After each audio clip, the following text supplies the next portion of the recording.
जय जगन्नाथ पिलाने तुमने मो यूट्यूब चैनल लिपो क्लासेस को स्वागत। आज वीडियो पिला देखिए कि दलित वन जो हरिजन अच्छे तार पार्ट शेष पार्टी तो देखो पिलाने प्रत्येक व्यक्ति शिक्षा पाए आवश्यक। तो पिलाने आम प्रत्येक व्यक्ति ना जेकोसी व्यक्ति आम कौन शिक्षा पाइबा निहाती आवश्यक। जदि शिक्षा न पाइला तो से गोटे मौलिक अधिकार से वंचित है। से निजर आत्मरक्षा करने प्रत्येक व्यक्तिर सुजोग और साधन रहा दरकार। तो से प्रत्येक व्यक्तिर निजर आत्मरक्षा सेल्फ डिफेन्स तो तार सुजोग और साधन रहा दरकार। निजर पड़ोशी शिक्षित और आत्मरक्षा अस्त्र धारण करने द्वारा जड़े अशिक्षित और निरस्त लोक किपर उपकृत हम।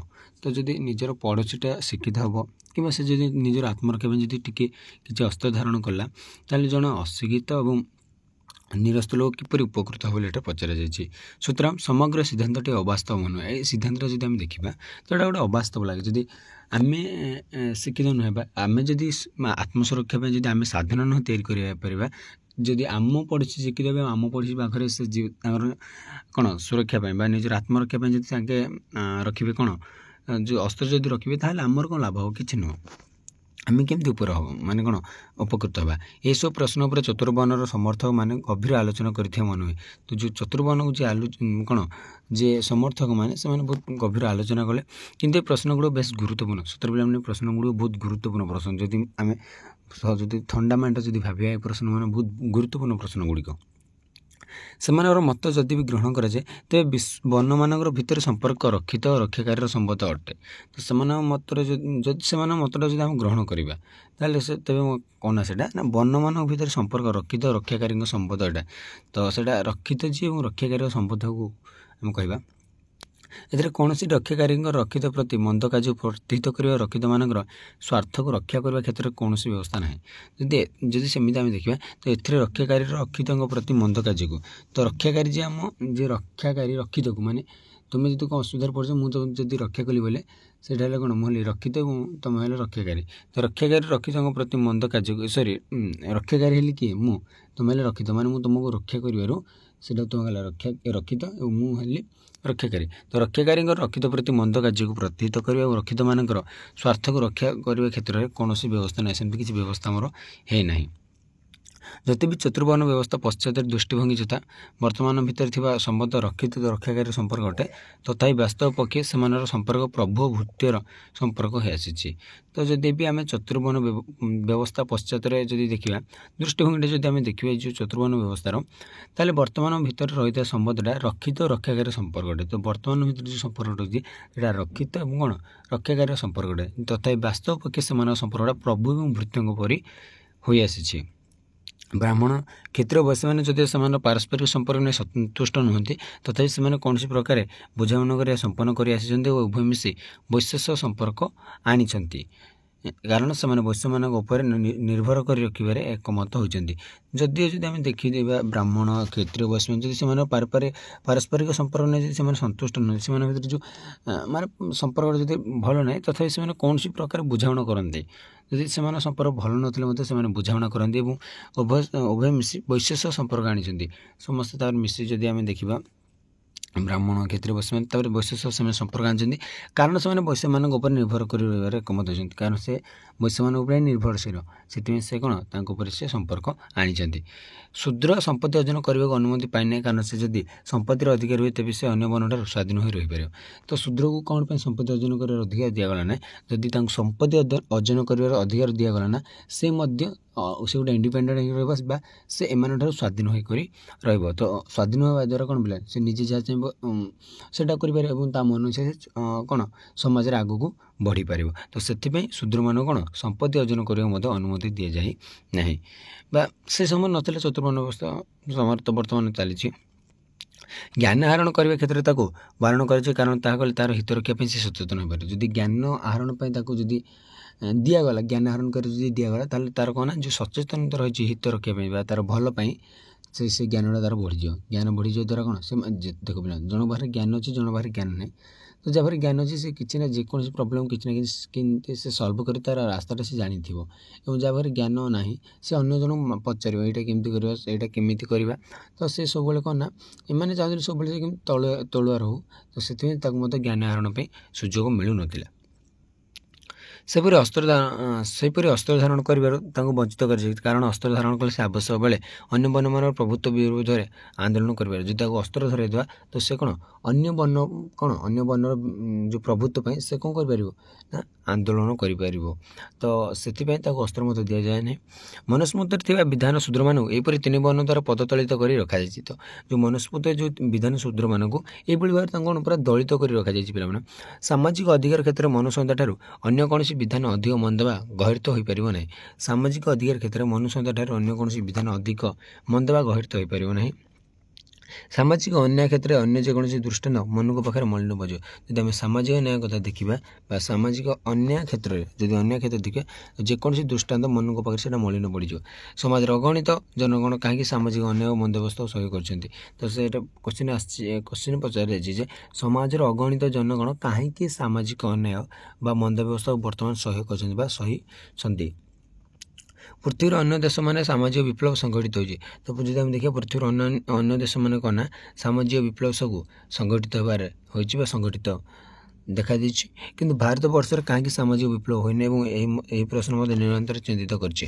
ତ ଗାନ୍ଧିଜୀ ଏଇଟା କ'ଣ କରିଛନ୍ତି ନା ଯେଉଁ ଏଇ ଭାରତରେ କ'ଣ ପାଇଁ ଏଇ ଯେଉଁ ସାମାଜିକ ବିପ୍ଳବଟା ହେଇନି ଏବଂ ଏଇ ପ୍ରଶ୍ନ ମୋତେ ସବୁବେଳେ ଖାଲି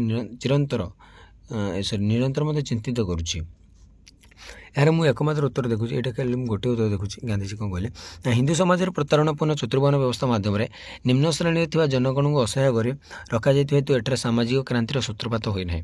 ସେମାନେ କୌଣସି ଅସ୍ତ୍ର ଧାରଣ କରିପାରିବେ ନାହିଁ। ଅସ୍ତ୍ର ଧାରଣ ନ କଲେ ସେମାନେ ବିପ୍ଳବ କରିବେ କିପରି ସମର୍ଥ ହେବେ? ଯଦି ସେମାନେ କୌଣସି ଅସ୍ତ୍ର ଧାରଣ କରିପାରିବେ ନାହିଁ ବା ଅସ୍ତ୍ର ସେମାନେ ଯଦି ହାତରେ ଧରିପାରିବେ ନାହିଁ, ତାହେଲେ ସେ ଗୋଟେ ବିପ୍ଳବ କରିବେ କେମିତି? ଯଦି ଅସ୍ତ୍ର ଧାରଣ କଲେ ତ ଆମେ ବିପ୍ଳବକୁ ଯାଇପାରିବେ ନାହିଁ ନା। ଯଦି ବିପ୍ଳବ ଯିବା ମାନେ ଆମେ ନିଶ୍ଚିତ ସେଟା ହାରିକି ଆସିବା କି ମରିକି ଆସିବା। ତ ସେଥିପାଇଁ ଯଦି ସେ ଅସ୍ତ୍ର ଧାରଣ ନ କରି ତାହେଲେ ସେମାନେ ବିପ୍ଳବ କରିବେ କେମିତି?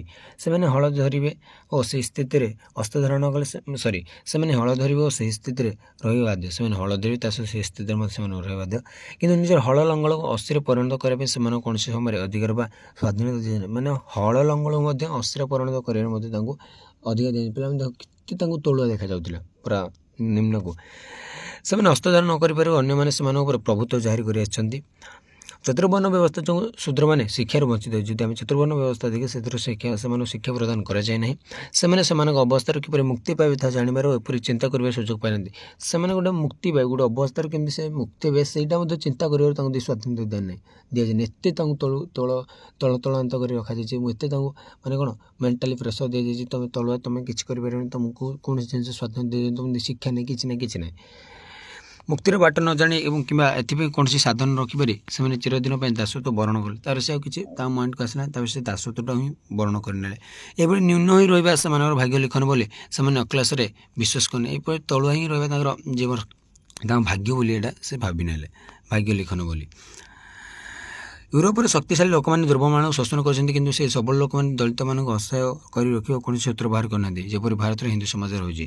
ତ ୟୁରୋପରେ ଶକ୍ତିଶାଳୀ ଲୋକମାନେ ଦୁର୍ବଳମାନଙ୍କୁ ଶୋଷଣ କରିଛନ୍ତି, ସେ କିନ୍ତୁ ଏତେ ତଳନ୍ତ ଦେଖିନାହାନ୍ତି। ତାଙ୍କୁ ଶୋଷଣ କରିଛନ୍ତି ସତ, କିନ୍ତୁ ଏତେ ଦଳିତମାନେ ସେ ଅସହାୟ କରିନାହାନ୍ତି, ଯେଉଁଟା ଭାରତର ହିନ୍ଦୁ ସମାଜରେ ଦେଖିବାକୁ ମିଳିଛି। ୟୁରୋପରେ ସବଳ ଓ ଦୁର୍ବଳମାନଙ୍କ ମଧ୍ୟରେ ଭୟଙ୍କର ସାମାଜିକ ସଂଘଟିଛି, କିନ୍ତୁ ତାହା ଭାରତରେ ସମ୍ଭବ ନାହିଁ। ୟୁରୋପରେ ସବଳ ଏବଂ ଦୁର୍ବଳ ମଧ୍ୟରେ ସେ ଯୁଦ୍ଧ ଲାଗିଛି, କିନ୍ତୁ ସେଇଟା ଆମର ଭାରତରେ ସମ୍ଭବ ହୋଇନାହିଁ। ୟୁରୋପରେ ଦୁର୍ବଳମାନଙ୍କୁ ସୈନ୍ୟ ବିଭାଗରେ କର୍ମସଂସ୍ଥାନ ଦ୍ୱାରା ଶାରୀରିକ ସାମର୍ଥ୍ୟ ଦୁଃଖ କଷ୍ଟରେ ସରକାର ବିରୁଦ୍ଧରେ ଆନ୍ଦୋଳନ କରିବା ପାଇଁ ରାଜନୈତିକ ଅଧିକାର ଓ ଶିକ୍ଷାଲାଭ ଦ୍ୱାରା ନୈତିକ ଅସ୍ତ୍ର ଧାରଣ କେବେ ବଞ୍ଚିତ ହୋଇନାହାନ୍ତି। ସେମାନେ ସୈନ୍ୟ ବିଭାଗରେ କର୍ମସଂସ୍ଥାନ ପାଇଁ ସେ ଶାରୀରିକ ସାମର୍ଥ୍ୟ ପାଇଛନ୍ତି, ଦୁଃଖ କଷ୍ଟରେ ସରକାରଙ୍କୁ ସେ ବିରୋଧ କରୁଛନ୍ତି ବା ଆନ୍ଦୋଳନ କରୁଛନ୍ତି ତାଙ୍କ ବିରୁଦ୍ଧରେ, ରାଜନୈତିକ ଅଧିକାର ପାଇଛନ୍ତି, ଶିକ୍ଷାଲାଭ କରିବାର ଅଧିକାର ପାଇଛନ୍ତି ଏବଂ ଏବଂ ନୈତିକ ଅସ୍ତ୍ର ଧାରଣ ମଧ୍ୟ କେବେ ବଞ୍ଚିତ ହୋଇ ନାହାନ୍ତି। ସେମାନେ ସ୍ୱାଧୀନତା ପାଇଁ ଆସିଛନ୍ତି ଓ ସବଳ ଲୋକମାନେ ଦୁର୍ବଳ ଲୋକମାନଙ୍କୁ ଏଥିରୁ ବଞ୍ଚିତ କରିନାହାନ୍ତି। ତ ସେମାନେ ଏହି ସ୍ୱାଧୀନତା ପାଇଁ ଆଗକୁ ଆସିଛନ୍ତି, କିନ୍ତୁ କେବେ ମଧ୍ୟ ଗୋଟେ ସବଳ ଲୋକ ତାଙ୍କୁ ଏଥିପାଇଁ ବଞ୍ଚିତ କରିନାହାନ୍ତି। ମଣିଷର ମୁକ୍ତି ପାଇଁ ଏସବୁ ଅତ୍ୟନ୍ତ ଦରକାରୀ।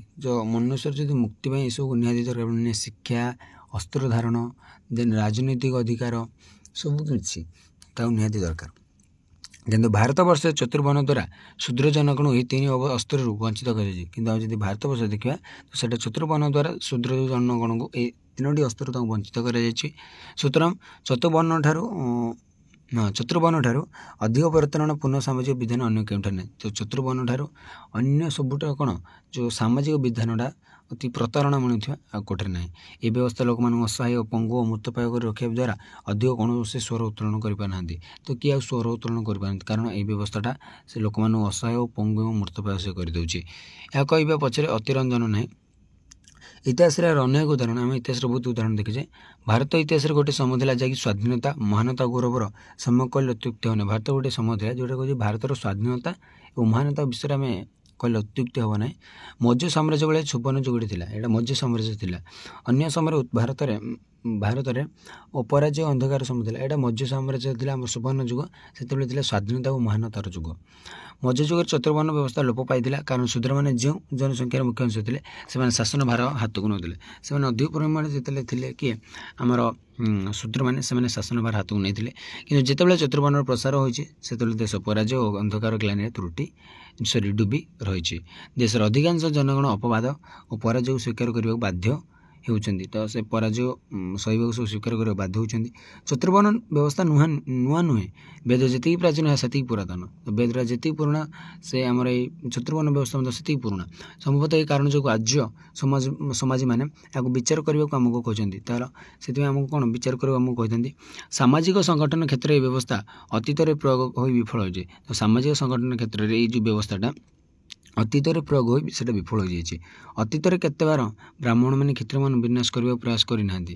ତ ଅତୀତରେ କେତେ ଥର ମଧ୍ୟ ବ୍ରାହ୍ମଣ କ'ଣ କ୍ଷତ୍ରିୟମାନଙ୍କୁ ବିନାଶ କରିବାକୁ ସେମାନେ ପ୍ରୟାସ କରିନାହାନ୍ତି। ସେପରି କ୍ଷତ୍ରିୟମାନେ ବ୍ରାହ୍ମଣମାନଙ୍କୁ ଧ୍ୱଂସ କରିବା ପାଇଁ ମଧ୍ୟ ଚେଷ୍ଟା କରିନାହାନ୍ତି। ତ ବ୍ରାହ୍ମଣମାନେ କ୍ଷତ୍ରିୟମାନଙ୍କୁ ବିନାଶ କରିବାକୁ ପ୍ରୟାସ କରିନାହାନ୍ତି, କ୍ଷତ୍ରିୟମାନେ ବ୍ରାହ୍ମଣମାନଙ୍କୁ ଧ୍ୱଂସ କରିବାକୁ ସେମାନେ ଚେଷ୍ଟା କରିନାହାନ୍ତି। ମହାଭାରତ ଓ ପୁରାଣମାନଙ୍କର ବ୍ରାହ୍ମଣ ଓ କ୍ଷତ୍ରିୟମାନଙ୍କ ମଧ୍ୟରେ ଏହି ସଂଘର୍ଷର ବହୁ ଦୃଷ୍ଟାନ୍ତ ଦେଖିବାକୁ ମିଳେ। ଏପରିକି ଅତି ତୁଚ୍ଛ ଘଟଣା ସେମାନଙ୍କ ଭିତରେ କଳ ହୁଏ, ମାନେ ଛୋଟ ଘଟଣା ନେବ ତାଙ୍କର କଳ ହୁଏ। କିଏ କାହାକୁ ପ୍ରଥମେ ନମସ୍କାର କରିବ, ରାସ୍ତାରେ ସାକ୍ଷାତରେ କିଏ କାହାକୁ ପ୍ରଥମେ ବାଟ ଛାଡ଼ିଦେବ ବୋଲି ଇତ୍ୟାଦି ଘଟଣା ବ୍ରାହ୍ମଣ କ୍ଷତ୍ରିୟ ଭିତରେ ବିବାଦର କାହାଣୀ ଦେଖିବାକୁ ମିଳେ। ତ କିଏ କାହାକୁ ପ୍ରଥମେ ନମସ୍କାର କରେ, କାରଣ ଏମାନେ କ୍ଷତ୍ରିୟ ସେମାନେ ବ୍ରାହ୍ମଣ, ବହୁତ ଇମ୍ପୋର୍ଟାଣ୍ଟ ଦୁଇ ଜଣ ଯାକ। ଏବଂ ରାସ୍ତାରେ କିଏ ପ୍ରଥମେ ରାସ୍ତା ଛାଡ଼ିବ ସେଥିପାଇଁ ସେମାନଙ୍କର ଗଣ୍ଡଗୋଳ ହୁଏ। ବ୍ରାହ୍ମଣମାନେ କ୍ଷତ୍ରିୟମାନଙ୍କର ଓ କ୍ଷତ୍ରିୟମାନେ ବ୍ରାହ୍ମଣମାନଙ୍କର ଚକ୍ଷୁଶୂଳ ହେବା ଘଟଣା ସୁବିଦିତ ଅଟେ।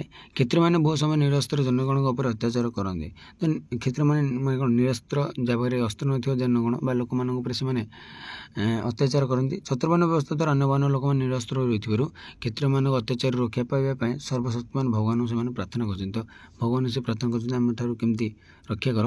ଭାଗବତରେ ପ୍ରାଞ୍ଜଳ ଭାବରେ କୁହାଯାଇଛି ଯେ ଭଗବାନ କୃଷ୍ଣ କ୍ଷତ୍ରିୟମାନଙ୍କୁ ବିନାଶ କରିବାର ମହାନ ଲକ୍ଷ୍ୟରେ ଅବତାର ନେଇଛନ୍ତି। ବିଭିନ୍ନ ବର୍ଣ୍ଣମାନଙ୍କ ମଧ୍ୟରେ ଏପରି ଶତ୍ରୁତା ଓ ସଂଘର୍ଷ ପରିପ୍ରେକ୍ଷୀରେ ଚତୁର୍ବର୍ଣ୍ଣ ବ୍ୟବସ୍ଥା ଯେ ଏକ ଆଦର୍ଶ ବ୍ୟବସ୍ଥା ହୋଇପାରିବ, ଏହି ଆଦର୍ଶରେ ହିନ୍ଦୁ ସମାଜର ପୁନର୍ଗଠନ କରାଇବ, ଏହା ଅବାନ୍ତର ମନେ ହୁଏ। ଆଉ ସେ ବିଭିନ୍ନ ବର୍ଣ୍ଣମାନଙ୍କ ଭିତରେ ଗୋଟେ ଶତ୍ରୁତା ଏବଂ ସଂଘର୍ଷ କେମିତି ପରିପ୍ରେକ୍ଷୀରେ ଚତୁର୍ବର୍ଣ୍ଣ ବ୍ୟବସ୍ଥା ଯେ ଗୋଟେ ଆଦର୍ଶ ବ୍ୟବସ୍ଥା ହୋଇପାରିବ କିମ୍ବା ଏହି ଆଦର୍ଶରେ ହିନ୍ଦୁ ସମାଜର ପୁନର୍ଗଠନ କରିବ, ସେଇଟା ଗୋଟେ ଅବାନ୍ତର ମନେ ହୁଏ। ତ ପିଲାମାନେ ଆଜି ପାଇଁ ମୁଁ କ୍ଲାସ୍ଟିକୁ ଏଠୁ ରଖୁଛି, ପରବର୍ତ୍ତୀ କ୍ଲାସ୍ରେ ଦେଖା ହେବା। ରହୁଛି। ଜୟ ଜଗନ୍ନାଥ।